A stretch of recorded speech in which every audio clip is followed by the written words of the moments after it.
We back, baby. Ho ho! Episode Trace. I know.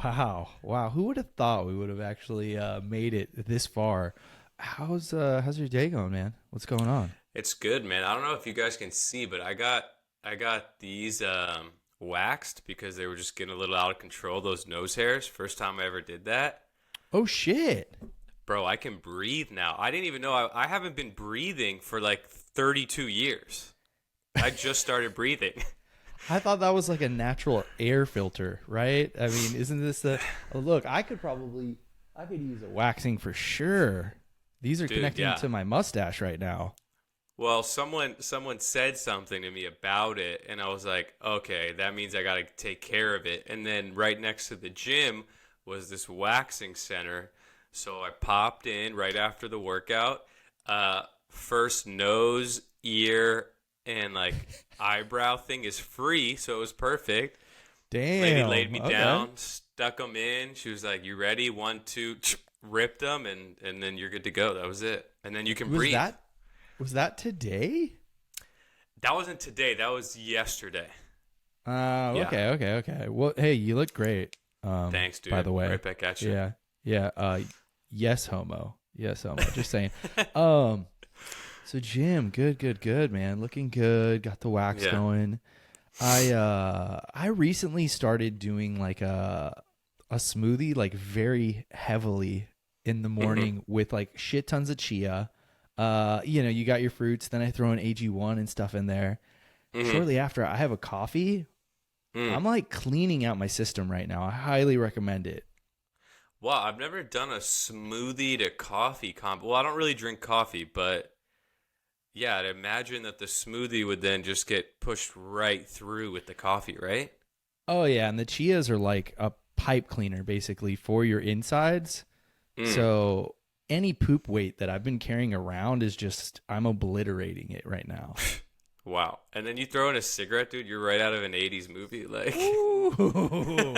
Cigarette, I'm probably heading back to the bathroom, honestly. Like, I don't know how people don't like smoke and just keep pooping. But maybe once you get your tolerance level up, you kind of stop shitting as much. Is that how it works? I mean, these are the combos people want to hear. This is why we're doing this, so that, if you're afraid to talk about it, we're not. So, Cigarette to shit science. That's what we're no. Listen, bro, we're gonna kind of baby. like start this one out a little light here, but the Navy. I saw that they're like now teaching sea lions and dolphins. We're just little through line here on the dolphins. We're not done with them. They're teaching them how to play video games.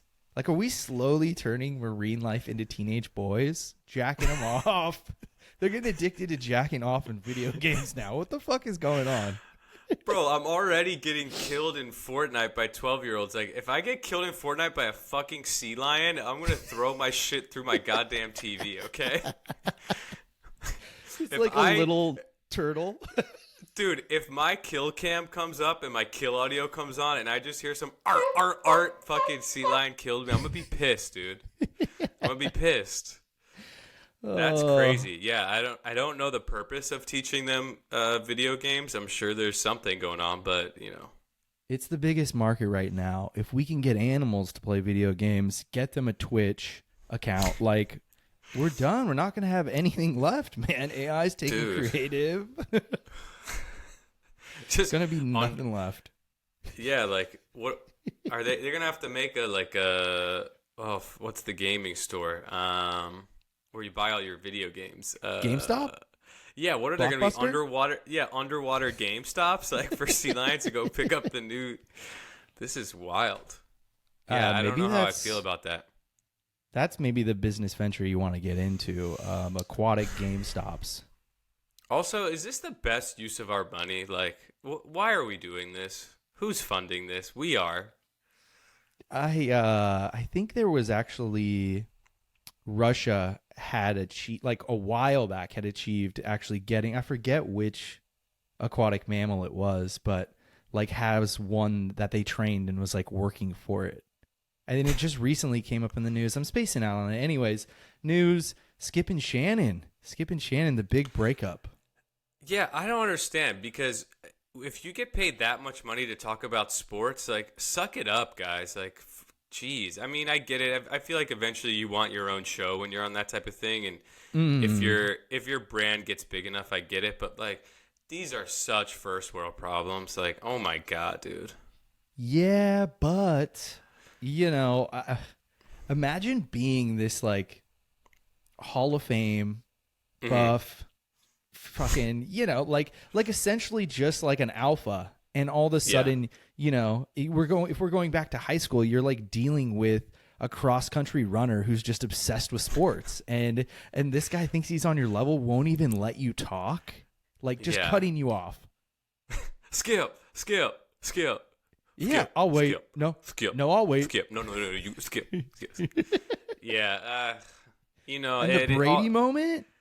Yeah, well, I mean, come on. We know Skip is like the biggest Brady guy, and obviously Shannon is not the biggest Brady guy, and you know where I stand on that. I'm TB12 to the end. I'm retired from football right now. Unless Raiders. Never say never, to quote the great Justin Bieber. Silver and black, baby. Yeah, we're in Oakland now. No, we're in Vegas now. Mm-hmm. That's right. Correction. Dude, and I don't know if that's good for me to move to Vegas. I've been having such an itch to play poker recently. Like, maybe because it's the World Series of poker. I'm just like, I need to play cards. Well, and you had a windfall recently, so... Yeah, I'm up a little bit. We don't need to disclose how much. I don't need anyone coming after me. But then I lost it the next session, so IRS, we're chilling. Yeah. If you're listening, we have a big Fed audience, so they're always watching. I don't know. Maybe it's because Kyle's part Cuban. That's probably it. Dude, sending I don't know. Money back to a communist regime. So that my second cousins in Cuba can buy a goddamn refrigerator. Don't come after me for that, okay? Let him have a refrigerator, okay? Yeah, for real. But dude, the Brady thing, that like, I don't know. I get it's apples and oranges, but like that's disrespectful from a guy who's done nothing. Stephen A's now like kind of chimed in. He's talking, kind of pointing to the Damar Hamlin incident as like the catalyst, the straw that broke the camel's back. Pat Bev weighed in. Pat Bev, if he's ready to retire, like, I think he could do it. I think he could maybe fill that void. Is he still chasing a ring? He's never won one, right? He was chasing one with the Lakers until him and CP3, man. Him and CP3. Did you see CP3's daughter is getting bullied at school because they're like, oh no. Yeah. I did. Yeah. Yeah, these little like 10-year-olds are like, your daddy sucks. He never won a ring. Oh God. Internet forever undefeated. Yeah. Forever undefeated, man.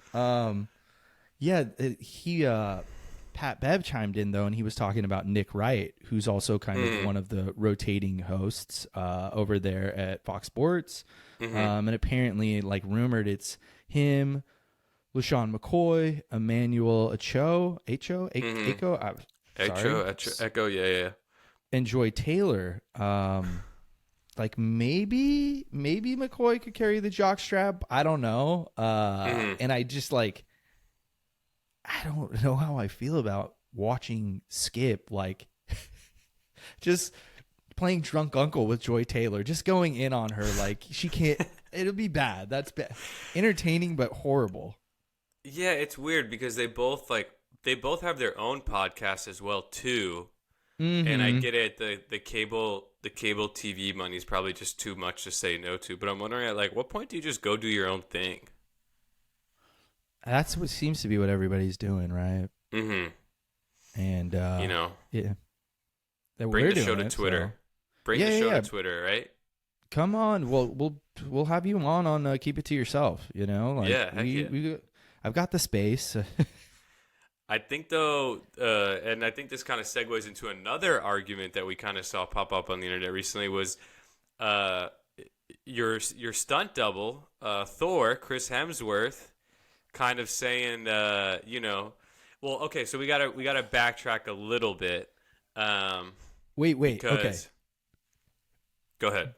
It's only funny that you say the stunt double thing though, because I actually did a stand-in job for Chris Hemsworth like 7 or 8 years ago when I was in shape, had shorter hair, and it was for Tag Heuer. Oh shit, nice. Yeah, Yeah, that's a dope ass brand. Yeah. When I saw the campaign and everything, I was like, "Oh, that's who it was." Like, okay, that's hilarious. But you also told me you've gotten stopped on the street, like little kids kind of like thinking you're Thor. I was buying a sweater at this shop. God damn, I'm like sweating right now. I'm very nervous. I got stopped on the boardwalk. Well, not stopped, but I bought this sweater and we're walking out of the shop and there's this like little kid kind of playing with his sister and he turns to her and he's like, "He looks like Thor." And to also give like the backstory on all of my theory as to why it does always happen to be a foreigner, and I hate to say it, or a minority person who thinks this. For many years. They just see white dude, blonde hair, blue eyes, beard. They're like, Thor. You are Thor. Dude, it used to be Justin Timberlake. I kid you not. Like, if I had a hat on or something, they'd be like, "Oh, has anybody ever told you look like Justin Timberlake?" I'm like, I get a lot of white celebs. Yeah, well, those are so like polar opposite dudes. I feel like. I know. Hey, if we can get you a free res somewhere for dinner, I say use it. I wasn't wearing my free money shirt at the time. Hey. I'll take this out on the boardwalk, and I don't have a home. But so we have to backtrack a little bit before we say what Chris Hemsworth said, because this actually was started by Marty Scorsese, saying that he kind of doesn't see Marvel movies as like cinema, as like films. Mm-hmm. And then I think Tarantino was asked about it, and he kind of sided with Scorsese, I feel like, but also just kind of said like, listen, Scorsese's like an 80-year-old guy. Like, of course he's not going to see the new Ant-Man. Like, right? No, he doesn't want to see that. I haven't seen it. No, yeah, sorry, neither have I. But, and then I think Chris Hemsworth recently said that he was disappointed that those guys, like, he kind of made it about himself a tiny bit, where he's like, well, I guess I can't work with these guys because they don't like me and my movies. And I'm like, I don't know if that's only reason the why. Reason. Yeah, like... I would be working with them nonstop if I didn't do these films, like, obviously. Yeah. So I just thought I'd like to hear what you thought, and what I have an opinion too, but yeah. Listen, if you want something, you figure out a way to float it out there. Mm-hmm. I feel like that's what he's kind of doing. He's kind of nagging them into a relationship. Like, yeah, I guess we'll never work together. Mm-hmm. Right. But to piggyback again, like add to, didn't James Cameron come out and say something kind of against the Marvel universe and those films? I think. Did he also say something? I may have missed that one. One of them, I think it was him though, kind of had this quote essentially saying like, the reason he can't get on board is because there's no growth. Like the characters don't kind of mature. They just are always like broing along and solving problems. There's no, I mean, Spider-Man does that a little bit, right? We get into his process, but as far as everybody else goes, it's just teeing it up kind of for the next guy. But take it away. And you don't ever really feel like anyone's in danger. I would say the last time, like when Tony Stark died, sorry, spoiler alert. R.I.P. Too soon. That was like, to me, that was probably the last like actual cinema moment in a Marvel movie, because you saw Tony, have to make that decision of sacrificing himself for everyone else, and he knew the odds and what was going to happen, and I think because Marvel kind of started with Tony Stark and Iron Man, I don't know if the movies have been the same since that moment. But right. I mean, I get where Marty Scorsese's coming from. Like, I don't think in any world you can compare um, Ant-Man to like Raging Bull, for example. You know what I mean? Right, right. Like, they're just not the same. I mean, are Marvel movies? Um, okay, so I do have to say, I used to go see every Marvel movie, and now I've kind of just seen maybe ones that I thought looked okay or whatever. But Right. I think they're like entertainment where you just kind of get to like shut your brain off. Sometimes you see some cool CGI, sometimes it doesn't look so good. Popcorn. Um, Popcorn yeah, cinema. but like if I want to see an actual film, this is where I'm kind of siding with Scorsese and Tarantino. I would go see one of their movies and Yeah, like pay. Sharknado. Yeah, Sharknado. Well, also because it's like $80 to go to a movie every time we go to the scene. We got to get our slushies, we got to get our popcorn, we got to get our ticket. I know. You know, Got to get I like fat.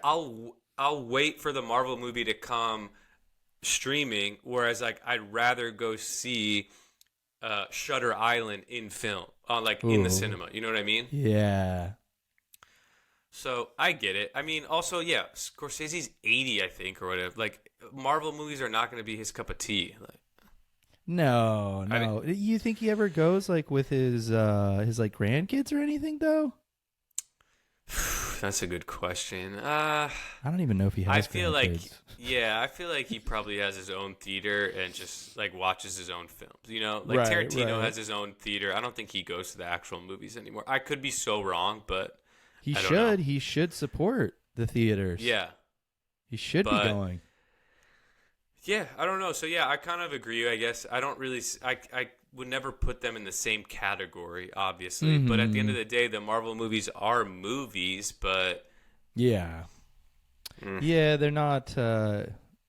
It seems like a lot of times what happens is a director does a big film and then they're like, mm, hey, we want you to come on, or, has a successful show, and these big comic book action hero series all of a sudden go, hey, come get a check.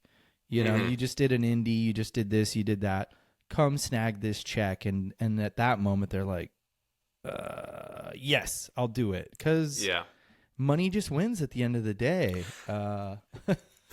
dude. When you see a check, from an acting standpoint, if you see a check with that many zeros, it's going to be hard to say no. And I Right. think I kind of feel like maybe Tom Holland has started hinting at this because he's coming off like a new show. I forgot what it's called, but it's like a very dramatic thing.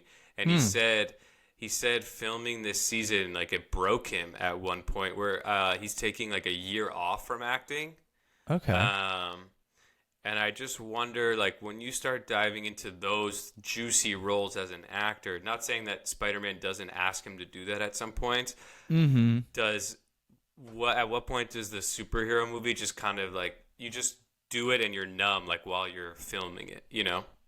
Yeah, I saw something Anthony Hopkins was talking about how he's like, I'm when I do those, I'm not even acting. He's like, it's just there's nothing there. There's barely any practicals in the Mm-hmm. environment, and so he's just firing away. But speaking of firing away, we did partake and went and saw a film. We went and saw Guardians of the Galaxy. Yeah. All roads lead to and through Vin. Uh, 1/4 uh, mile at a time, baby. I am Groot. Family. Yeah. No, yeah. Having said all that we just said about more movies, we did go see Guardians of the Galaxy. And Take I our think, money.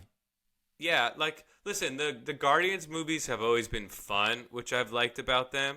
Mm-hmm. And I think like Tony Stark had his own personality, which was fun, and then these Yeah. guys, Guardians, brought in like a slightly different sense of humor, which just kind of felt natural and organic. And I think it was because Chris Pratt comes from that improv kind of background, and then Right. I mean Batista is great, like he just nails that character. And Yes. they put a good cast together, and like you've seen 1 and 2, so I think we were like, yo, let's go finish the trilogy, right? Totally. I think the cool thing about this one is like so much of the music drives the film. Every Mm-hmm. character is so specific and actually gets a rich background. Mm-hmm. like we kind of went through the childhood with what it's Star-Lord, right? Chris Pratt. In the first one, yeah. Yeah, and so we go through that. We even like meet his dad at one point, like and spoiler alert, last film, we get to do that with Rocket. I loved him and his little friends.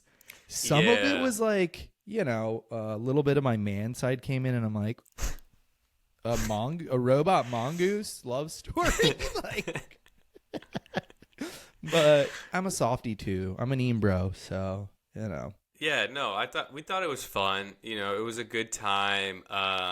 The first F-bomb in Marvel cinema history got dropped when Chris Pratt said it, which was fun. Fuck yeah. And I think fuck yeah. And I think he was the right person to have say it. Yeah. It was good delivery. Him or Drax? Yeah, Drax. Drax was fun, He could have got the fuck. Yeah. There was one really convenient part with Drax, where he just like speaks this language, like I don't, oh yeah, yeah. He just happens to speak this one language that no one knows. But yeah, I mean, fun movie. We have a good time. I mean, dude, I feel like when we go to the movies, we always have a good time. You get the large popcorn, you get the bucket, you get the icy, you sit back, relax, and like just have a good time. And you watch Crackoon. We won't be going to see that, right? No. Is that a Rocket spinoff? Oh shit! So is this like an origin story that kind of piggybacks off of it? He was basically dealing with all of his trauma, smoking crack. Alternate universe, like in Spider-Man, we just have like another version of Rocket. Yeah, no, I will not be seeing that movie. I think I'm okay on that one. All right. Hey, it could be fun, man. It could be fun. Just saying. But yeah, all roads lead through Vin Diesel. And I think what was funny was it wasn't too long after we saw Guardians that then all of a sudden in the news we start seeing like all these alien articles start popping up. And you've seen these, yeah? Oh, totally. I mean, I usually kind of am like, whatever. Like, I'm like, ancient aliens. Like, okay. You never take me anywhere, and it never. There's no payoff. Like, why waste my time? But I got so high for nothing to watch this. But yeah, sorry. God. Go ahead. No. You take it off, man. You go for it, baby. Yeah. So I think I just someone super high level kind of clearance wise whistleblower came out and said like that they've been hiding crafts from us and stuff like that. Right. And they're like, well, do you think that we have like alien species as well? And he kind of was very open ended and was like, well, usually with crash planes or spaceships comes pilots or something like that. Yeah, it didn't come from nowhere. Yeah, what was it? It was there was a debrief that came out from an intelligence official, and he said that there were intact and then partially intact alien vehicles, and that they possessed unique atomic arrangements and radiological signatures. Right? One of the guys' names that was like part of this whole thing was Jonathan Gray. That is a made-up name. Like, come on. You can't make this shit. No, of course. I mean, because it's Grays, like Jonathan Gray. I mean, let's throw on the tinfoil hats. But he was quoted as saying, "We are not alone." Classic. Okay. Classic. Okay. Who scripted this? I don't know how I feel. I think that we've had the alien discussion before. I think it'd be super naive to think that we're the only people in the galaxy, in the universe. Right. I think that, like, dude, we barely fucking are able to get to the moon, right? Like, we barely got to the moon. And we got some rovers on Mars. We got some rovers. Maybe Elon will be able to get us eventually to Mars, but if an alien species is able to get to us, they are probably so much more advanced than us. They're probably much smarter than us at this point. And And honestly, if something were to crash, I feel like maybe they're just ancient like artifacts that have just been like sifting through space and maybe just kind of fell into our atmosphere, and we're like, oh, what the fuck is this? Well, that's kind of my theory is like Area 51 and Roswell, they happen to be the perfect locations of where another planet just fires off their garbage into space, because we've talked about doing it. The Earth has talked about shooting like especially radioactive components, this and that, and so for whatever reason, as it just travels along, boom, Area 51, boom, Roswell, and so basically what's happening is this is just like alien tech vehicles, all sorts of crap is just landing right there, and I'm not surprised, honestly. I mean, this computer, my phone, all of that, it's got radiological components to it. Maybe they're already here. Maybe all of this stuff is already alien technology. Like, this is the Trojan horse that's hanging out, and hey, go ahead, use our old junk. You're living in our simulation, bitches, and you will be your own demise by using it. It's already there. Yeah. Also, my brain kind of thinks of the other situation, like with knowing how much interest there are in aliens by just the public and like literally everyone on Earth. If you wanted to cause a distraction to go do something else, just drop a little alien nugget to get the news talking about it, people talking about it, and then go do whatever you're actually trying to do. Like, I'm not saying that's happening, but I mean, could be. Is alien not the best distraction of all time? Like, hey, look over there, alien. Yeah. Or it could simply just be like, this is their version of giving us pox-covered blankets. Just like, because I mean, technological advancements, they're great. They make life a lot easier. But at this point in time, they're like really complicating things too. Like, guys who are working with AI are like now killing themselves and just like leaving the jobs, and it's becoming its own thing, or at least it's on its way there. I mean, shit, James Cameron again was just talking about he wants to do another Terminator, but with like updated information and concepts based on the current landscape. So, it was funny in some of these like articles they were talking about what you should do if you happen to come in contact with an alien. Whether that's like, one just like all of a sudden we're here, we're recording, and we get interrupted, and it's like, an alien trying to communicate with us or whatever. Yeah, exactly. I'm like, no, Kyle. But dude, it's I'm like, you have no options. If you tell anyone, you're crazy. If you contact the government, like, you're killed, silenced, or sequestered in some way, and like, if you respond, you're just gonna get your back blown out. Like, they're gonna go up your asshole. Yeah, honestly, there's no good option. A, B, C are all horrible options. You wouldn't be able to just hold it in because you'd go nuts trying to hold that in. Oh yeah. That's a horrible secret. Do you think the first thing aliens would do is like run experiments on us? If they were to capture someone, I feel like we would do that to an alien, but again, this goes back to like, if they're so much more advanced than us and they've been here so much longer than us, like maybe they already have kind of studied us or whatnot. Like, I don't know if the first thing they're gonna do is just pluck someone up and start like dissecting them. I don't know. I think what it was, there's like, it's all like cows and this and that, and then I think the first like recorded human abduction was back in like the 1600s.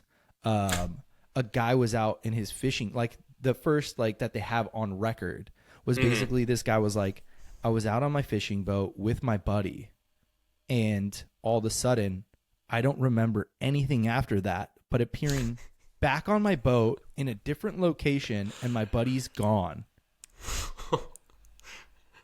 I was about to say, I thought you were about to say he was. I don't remember anything, and I woke up naked with my buddy behind me. I'm like, bro, no, you just got roofied and banged. But okay, so he woke up in a different location, and his buddy was gone, Yes. and he never saw his buddy again. I didn't look into it much beyond that. That was Oh my I was God. sold. That was enough for me. But Holy yeah, fuck. so and listen, my theory is the reason these aliens are so obsessed with our butts is because when you're in the womb, you become an anus first. That's like the first thing to develop. So they're looking at your first piece of history, your butthole, Your origin. your orifice story.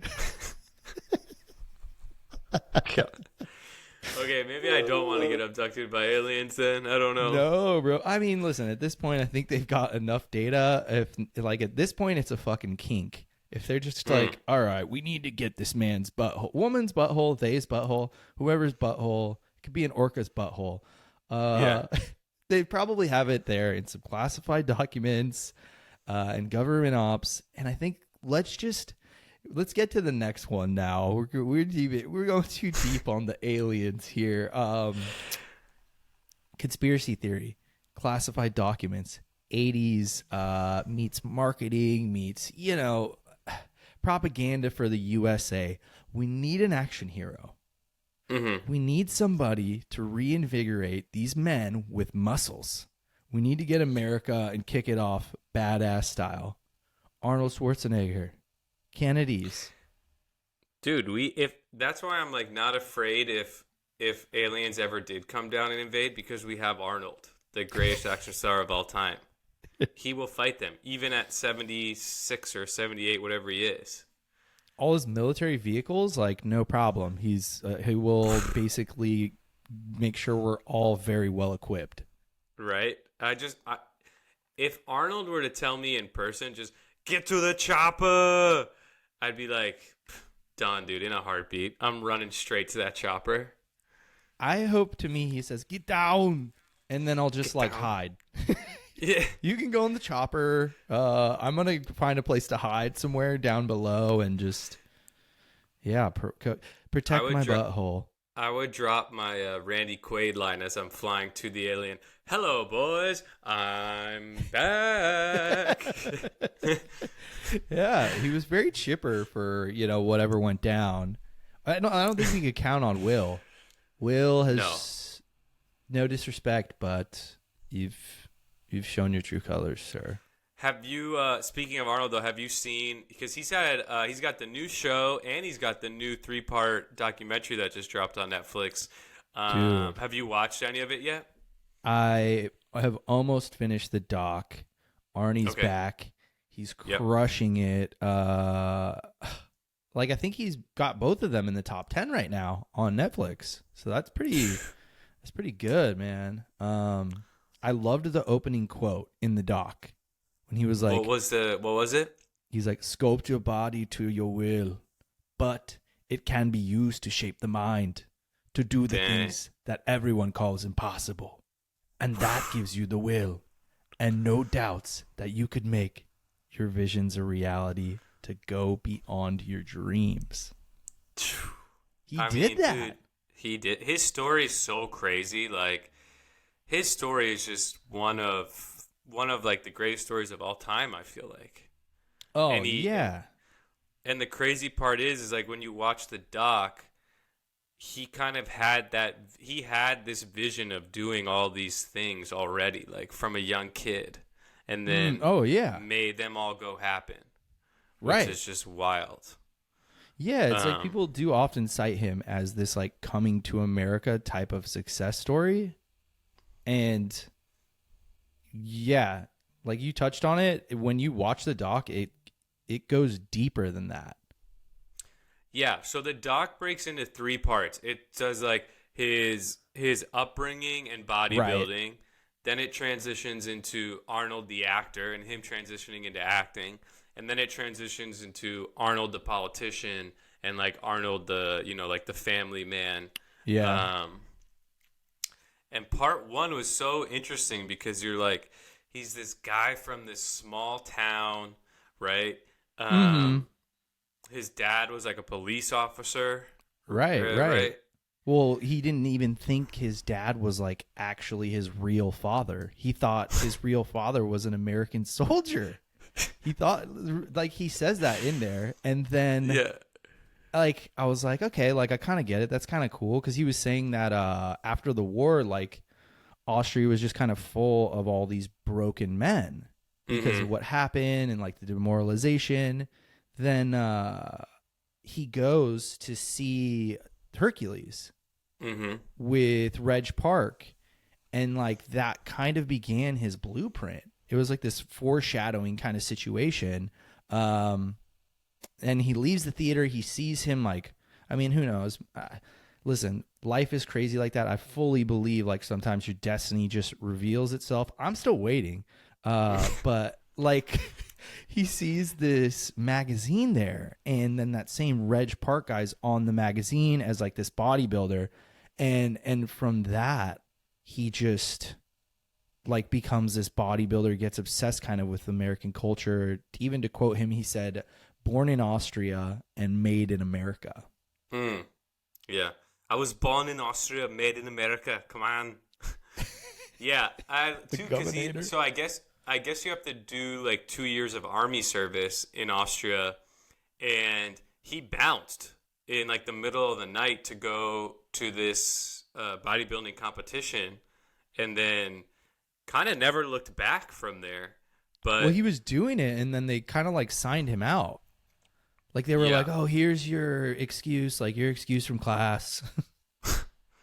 And I just love how he's like, I knew I had to get out of that small town of Austria because he just had bigger goals, bigger dreams, and that it wasn't possible to do that where he was. It was cool, man. It was really cool. It's amazing. It's an amazing story. Like, I was wondering, because in the beginning when he's like riding the bike around his like old the countryside and like the town and everything, I was like thinking to myself, I'm like, what fucking bike? Like, it's a very specific bike, big chunky tires. Like, it feels like maybe it's electric. I've actually seen him riding it around in my neighborhood. Because his office is like right down the street. The one where he's like, I bought a building on Main Street. Yeah.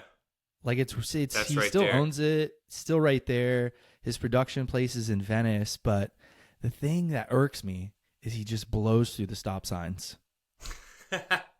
His father was a cop. He was in the military for a bit. Come on.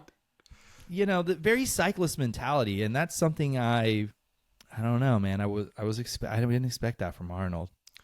I mean, he doesn't stop for stop signs. The stop signs stop for him. Okay, let's be real. Shit. That's what it is. That's what it is.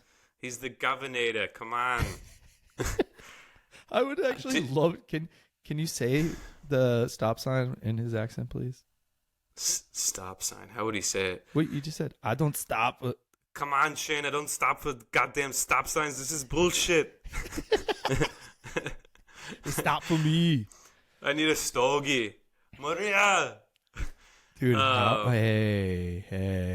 What? Maria. She wasn't even in the dock. She didn't even talk in the dock. I don't know if they're talking. I don't know if the terms are like that.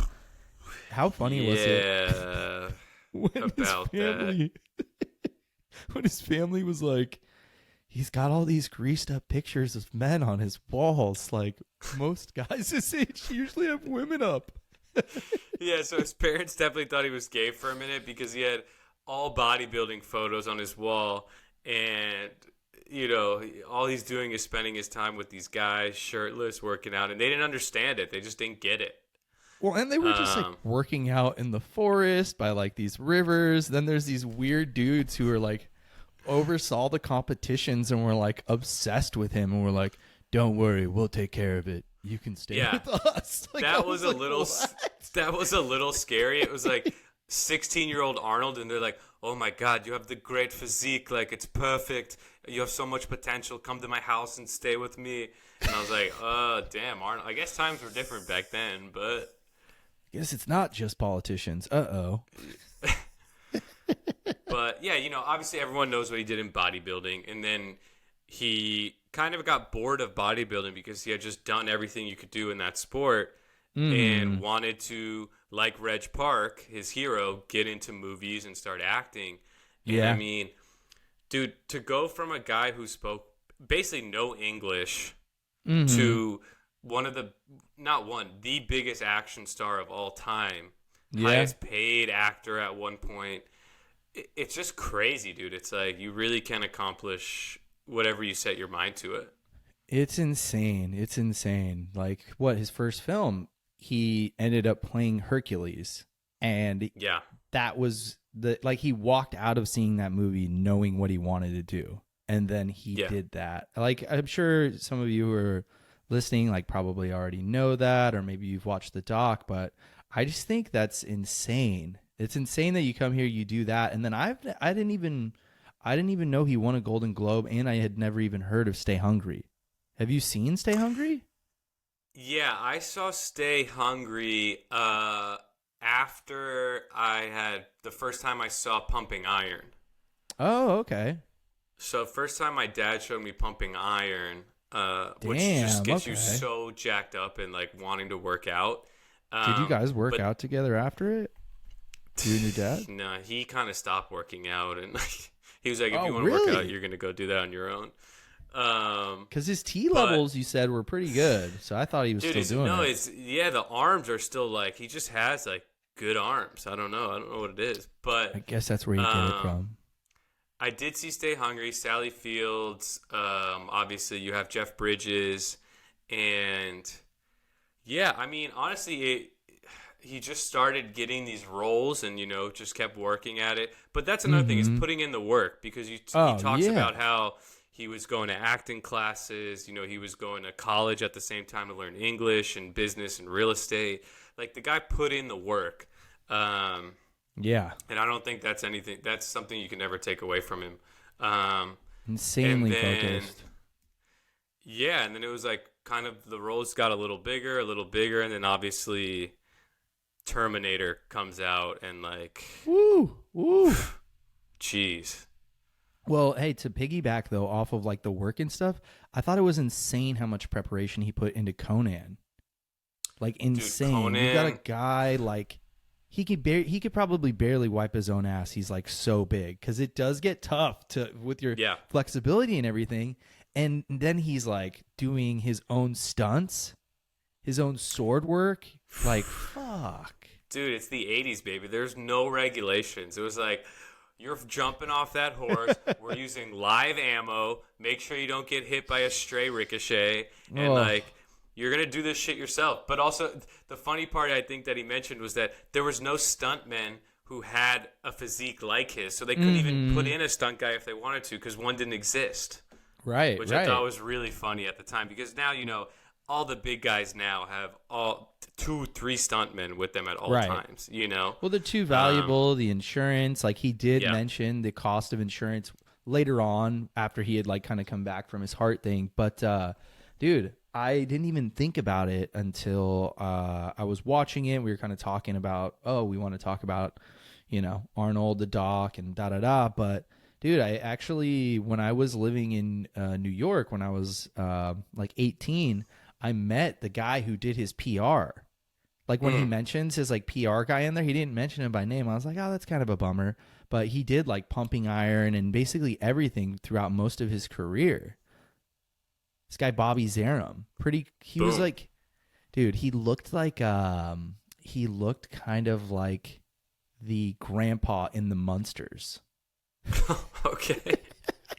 And he was like, he was like, obviously the reason I met this guy is because he was like, oh, an attractive man. Like, yeah. And then like, do some PR for you, bro. Oh, dude, I'm like, I don't have any PR. Well, let's just be friends. And, but like, such a interesting guy. That's the same guy who was like the reason why I met Jack Nicholson. Okay. When he was like out visiting one time, he was like, hey, I'm in LA, come to this dinner. And I met Jack, and I'm like, holy shit. Jeez, yeah, that's. But anyways, we'll do a whole separate thing on Bobby Zarum, but I figured I'd just like share and tell you that. Yeah, I think the last part of the doc, which was the politics and then the man, like the family man. That's the part I didn't know as much about because I wasn't in California when he was governor.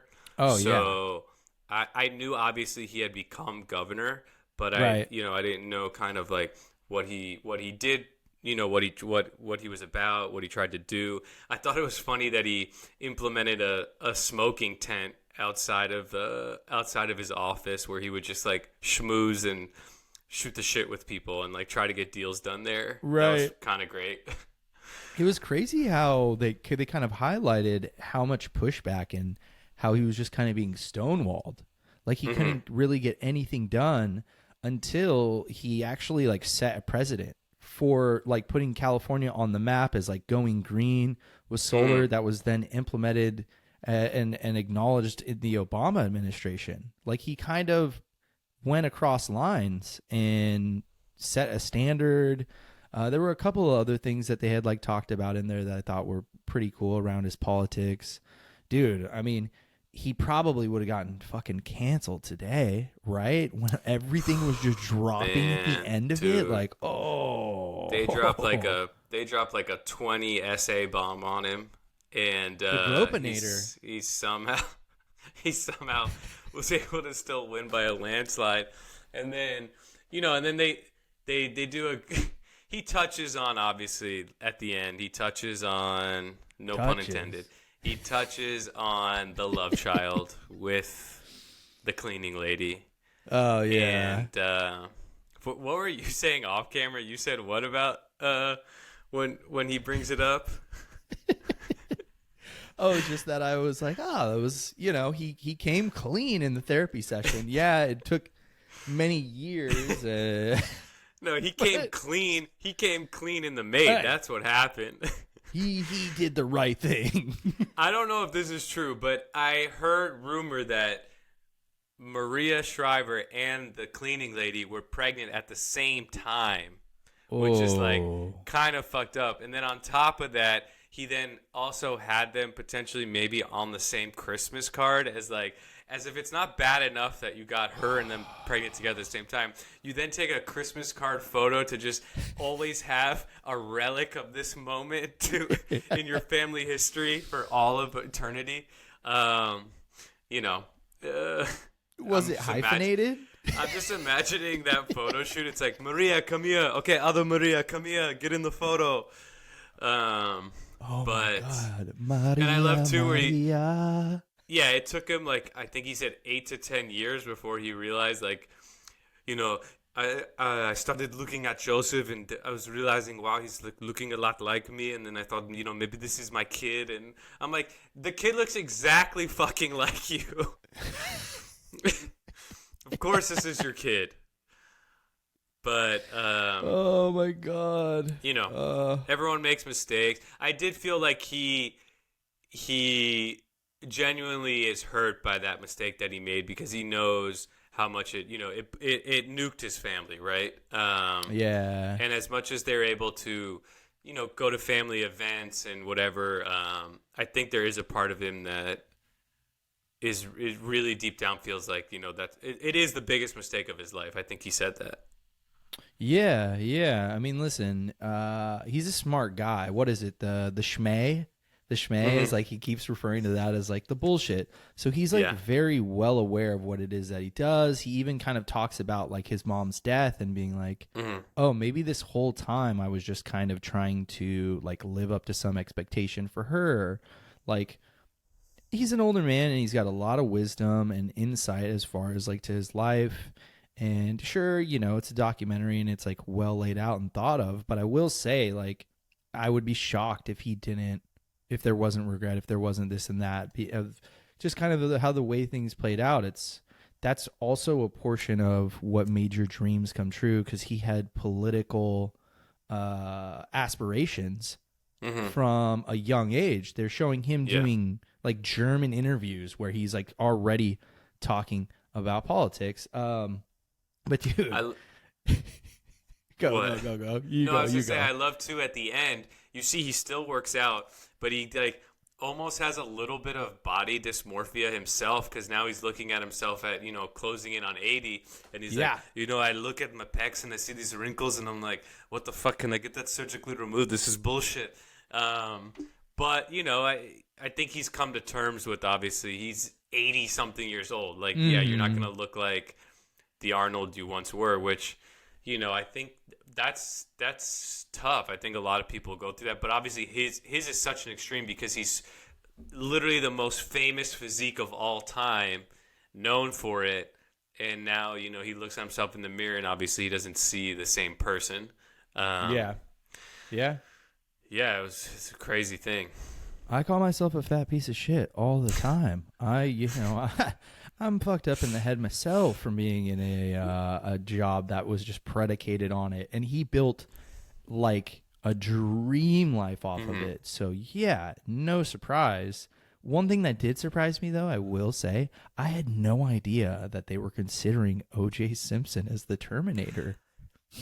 So OJ was supposed to be the Terminator. Yeah, I knew that. So Arnold was supposed to be supposed to play Kyle Reese, and OJ was supposed to be the Terminator. And Arnold even says in the doc, but they just were coming to terms with like no one would believe that OJ could be this killing machine. And then Arnold kind of looks at the camera and winks and like laughs. But in hindsight, so good. I love that. It was great, but in hindsight too, it was like that would have been such a bad casting because Arnold. And the one thing James Cameron talks about is how much Arnold really dove into like how to act like a fucking machine, right? And he even talks about like even like when a robot looks at something, how like the eyes would look first and then the head would move. Like he was so dialed into playing a robot, that. He was the perfect guy for the role, obviously. Like, and he smashed that role out the park. Yeah. Just like he smashed out, being the governor, he smashed out his nanny. Hey, it was a very stressful time, Shane. Okay. Yeah, Maria was busy because she's working on the campaign and helping out with him, being a governor. So there's a lot going on. Even the kids said they hated him as a governor. But I will say with the great doc, and with the groping stuff, I don't think he's historically a tit man. Yeah, it doesn't. And that maybe there's some defense there. I don't know. And I've only seen 3 episodes of the new show FUBAR. I'm only 3, and I think you're a little further than me, right? Yeah, but he's. Do you think he cast the wife in it? A lot of vagina penchant for Latinx women. I didn't know that that's a lot of vagina from Austin Powers until you told me. Dude, my nickname with my wife and in her family, they call me the face placer. I never forget a face. Dude, if I see a face, like I know, I'm like, oh shit, that's the person from da. Like I don't know their name. You are way better with names than me. I'm a lot of vagina. Come again? Right? And Austin's like vagina. Okay. Allow myself. As he like farts in the jacuzzi. Allow myself to introduce myself. That I did not know that was a lot of vagina. I'm 3 episodes in. I'm a massive Arnold fan. I think. I don't know how I feel yet. Yeah, I don't know how I feel about the show yet. It's a little all over the place. I think they're like pulling lines from like some of his most famous movies and like things he's done and said, and it's almost like a little too campy for me, which I never thought I would say, but that's just kind of my initial reaction after 3 episodes. Okay, I think either go full camp or make it more serious. Only because like his daughter, she is, some of her scenes are very dramatic. Yeah. And at times that kind of takes me a little bit out of it. So I get this kind of lane thing. I feel like sometimes it's funny because you're kind of seeing him and he just gets to improvise. Like he's like on the boat smoking a cigar. I'm like, oh, this is just like him. They're like, hey, this scene, like do whatever you want. The world. And yeah, your wife may be a seductive secret agent named a lot of vagina. We don't know. That could have been a built-in mechanism as like a reveal. We're like, oh, she's been the spy all along. I don't know if they want to do that or whatever. But what do you think of Boros, the main bad guy, the antagonist, his side guy, Kane Khan? I think he should have been a pro wrestler, someone more jacked. You gotta have a jacked henchman, because I just won't believe that the villain would be able to fight Arnold. Like, but I could believe this big ass dude could give him a worthy fight, and then obviously Arnold would kill him. But yeah, you need a more jacked henchman. Bad casting. You got to go through me, especially if Boros himself goes, still a brick shit house, and like we need another brick shit house to fight him, but to also like kind of just re-emphasize that that's reality. Now everyone's like the same height as him, and he's in great shape for his age, right? Lines under his pectorals or not, but shit, dude. Yeah, and the villain is just like this suave, kind of like young Antonio Banderas type guy, and I'm like, okay, Arnold would snap this guy in half, you know? Mm-hmm. So, and he's taught him everything he knows, because he spoiler killed his dad and basically like raised this little psycho. Yeah. I mean, I think there's been some fun moments. You know, they're definitely forcing the strained daughter-daddy relationship on us, and right, you know, they're kind of beating us. They're fucking beating us over the head with this goddamn shit. That's it, and that's all. That's it, and that's all. That's it, and that's. But yeah, I mean, again, I think this is kind of going in the Marvel type range where it's like shut your brain off. And I hate to say it, but it's just like it's at the point now where I guess I don't want to see them playing action stars anymore. As much as it hurts me to say that. Oh, and when he says them, I think maybe he's even referring to Sly. And hey, I didn't even get, dude. First time they starred in something together? The Doc. We finally got Sly. Yeah, okay. They had Expendables together, but Arnold really wasn't in it. He came in like for one scene at the end. Exactly. But that's the doc that I don't know if they'd made. I think there is an 80s action doc out there. I forget what it's called. It's really good. But man, if someone made a doc, and I don't know if there's enough footage, but about Arnold versus Sly in their prime and how much they hate each other. They kind of touch on it in this doc. But like, man, if they had footage from the 80s, enough of it, I would watch the fuck out of that doc. I mean, little did we know how much of an impact their feud would have on society. You know, just pushing each other like more guns, buffer, this, that. You know, just sprinkle a little Hulk Hogan in there too. And we've got a bunch of dudes who are ready. I also loved that he was talking about steroids in the doc too. You know, it had a major impact on a lot of childhoods. No, they created this whole genre. They created this whole, like desire to work out and look good. And I love when Sly was like, like if Arnold kill like 15 people, he's like, I got to kill 20. And like, Arnold fucked like 10 chicks in the movie, and I gotta fuck like 20 chicks in the movie, and it's like, whoa, what are we doing here? If he sucks a dick, I will not suck a dick. That's where I draw the line. There is one funny bit that they didn't talk about in the doc, but Arnold got sent the shitty comedy that Stallone did with his mom. I'm blanking on the name right now. Oh. So Arnold read this script and was like, wow, this is fucking bullshit. This is horrible, right? And like knew he did not want to do it. And again, in the height of his competition with Sly, where every movie's coming out and they're one-upping each other, he got his people to essentially, down the pipeline, Stallone's people got the script and heard, "Hey, Sly, if you don't do this movie, Arnold's gonna do it." And Sly was like, "Really? Like, I don't think the movie's that good." And they're like, "No, Arnold's about to sign if you don't sign." So Sly did it, and it's one of Sly's biggest bombs. And Arnold was the mastermind behind this the entire time. Damn. Yeah. Damn. He's a little shicey like that, because even in the fucking doc, he talked about how he like convinced that guy to get off the stage, and then he was like, "What?" Like he gave up. Yeah. Damn. Yeah, no, yeah, Sly. Arnold played a lot of mind tricks. Chestnut checkers, man. Chestnut checkers, basically. I got a question for you. Yeah. In the show, they made the two kind of like sidekicky, like fun ones, basically like the writer's room.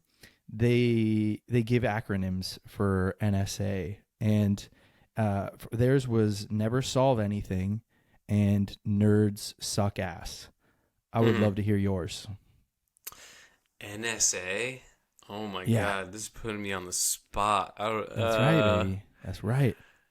Nerds suck ass. Keep it to yourself. Fuck, he got me because I was actually thinking. I'm like, fuck, I don't know if I'm going to be able to come up with something good on the spot here. I got your back. I got your back, baby. I got your back. Woo. Oh, loaded. It's spicy up in here. If you fall, I will catch you. I will be waiting. Time after time. Yeah, the show's what I'm going to finish the show. I will finish the show. I'm glad Arnold's back. Obviously, love to see him. I fucking would love to run into him in Venice Beach one time. I've seen him two times. Now. I'll call you up next time. We'll follow him. So I'm trying to run into him, but I just got to live at Gold's Gym, I guess, apparently. We could just post up outside of his office for like a day. Oh, shit. That's true. Yeah. Just camp it. Dude, I'm dressed for it. I got it. I'm there. Just sleeping bag. I'll be out, Kyle, he's moving. Get this fucking homeless guy off of my goddamn property now. I'm not. Arnold, I swear I'm not, man. I'm not. Okay, Thor, whatever you fucking say, get out of here. Why is M's with ear? Yeah. The fuck? I don't want to do a goddamn movie with you. Yeah, we'll have to do that. Oh my God. Okay. Fun. Last thing. What do you got for me? When he's like obsessed with the word cuckold in the show. Did he say it a lot? Oh my yes, God. yeah. He says it like 4 times or something. Yeah. For like an entire episode, it's just cuckold. And I get it. It's a funny word. It's a funny whatever. It's like in the zeitgeist 5 years ago, but guys. Yeah. Writer's room, baby. There's no more writer's room. We're on strike right now. I mean, yeah, I guess AI came up with that one. There's one line where he's like, calls the doctor Dr. Pepper or something. I was like, Pfeffer means pepper. And she's like, what are we going to Mountain do about it? He's he says something, Orange Crush. I don't know. I was like, okay, fun little riff, guys. Let's do the real work starts now. The therapy session starts now. I want the commando lines where it's like, remember Sully when I promised to kill you last? That's right, Matrix, you did. I lied. And it just drops. Like, those are the lines I want if we're going to do it. Come on. I don't want these Dr. Pepper lines. What is that? No, we need it. We need some more bullshit? Of that. But maybe we'll get that season 2. Maybe they'll hear our thoughts. If we want to, we can cover a little bit more as we go along. Not today, another time. We'll look at that. We're already an hour in. So, all right. Man. Well, we'll save it for another episode. Let's do it, dude. Let's do it. Talk to you soon, guys. It's been fun. Adios. Woo!